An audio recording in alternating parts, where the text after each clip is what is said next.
Welcome बच्चों, welcome to Phoenix Edu. Last time in active passive voice part 1 we have seen first 4 basic rules of active passive conversion. अभी हम आगे के rules देखने वाले हैं, that is rule number 5 and rule number 6। Hopefully आपने first 4 rules तो revise और लर्न कर ही लिए हैं। So now turning towards the next 2 simplest rule of active passive interchange.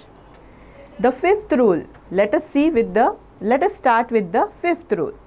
The 5th rule says, if in the given sentence is, am, are and verb in ing form is given.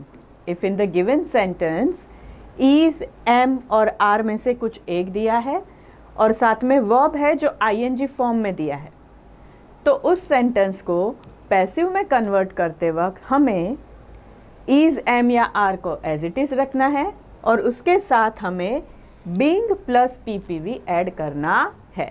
Again just reminding you, PPV जो हमने first 4 rules में देखा था, याद है ना?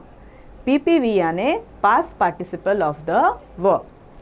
सो 5th rule is telling us, अगर दिए गए सेंटेंस में इज़, एम या आर के साथ वर्ब ing फॉर्म में दिया है तो सेंटेंस को कन्वर्ट करते वक्त इज के साथ बीइंग लगेगा और उसके साथ past participle of the verb लेना है।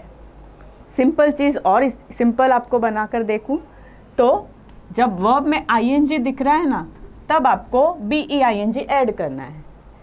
जब दिए गए सेंटेंस में वर्ब में ing दिख रहा हो तो कन्वर्ट करते वक्त BEING ऐड होगा और उसके बाद ही PPV लेना है। Just take it for example, जिससे आपको कंसेप्ट और क्लियर हो जाएगा। सिंपल एग्जाम्पल हमने लिया है, he is writing a letter. He is writing a letter. अब यहाँ पे हमारे पहले के फॉर्मूला की तरह हम चीज़ें मार्क कर लेंगे, जैसे सब्जेक्ट, ऑब्जेक्ट और वर्ब। अब यहाँ वर्ब में हमें ing फॉर्म दिख रहा है, तो as per our 5th rule और प्लस हमें फर्स्ट 4 रूल तो साथ में लेकर ही चलना है। So our answer will be a letter is being written by him. इस तरह से हमें फर्स्ट 4 रूल और ये 5th रूल कंबाइन करके आंसर बनाना है। So hopefully the 5th rule is also clear. Now turning towards the rule number 6. अगर दिए गए सेंटेंस में will plus verb दिया हो, will plus verb दिया हो, तो उस समय सेंटेंस को कन्वर्ट करते वक्त will के साथ BEB और उसके साथ PPV लगाना है। If in the given sentence will plus verb is given, then while converting add be after will and then you have to take past participle of the verb. Now let me explain you the same rule with example. Simple sentence is there, he will write a letter. Sentence के अंदर हमें will और उसके बाद verb दिया है write, तो convert करते वक्त will के बाद हम BEB लगाएंगे।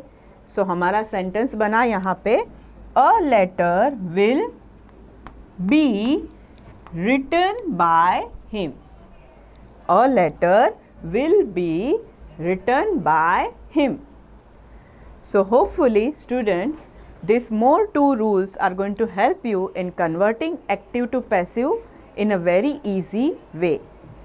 Don't forget to remind yourself again and again the first 4 rules, and along with that you should combine rule number 5 and 6 which we have seen today. सो मुझे नहीं लगता कि ये वीडियोस देखने के बाद एक्टिव पैसिव में आपको कोई भी डिफ़िकल्टी होगी। If still you have any query, you can post in the comment box and ask the queries. Thank you all of you.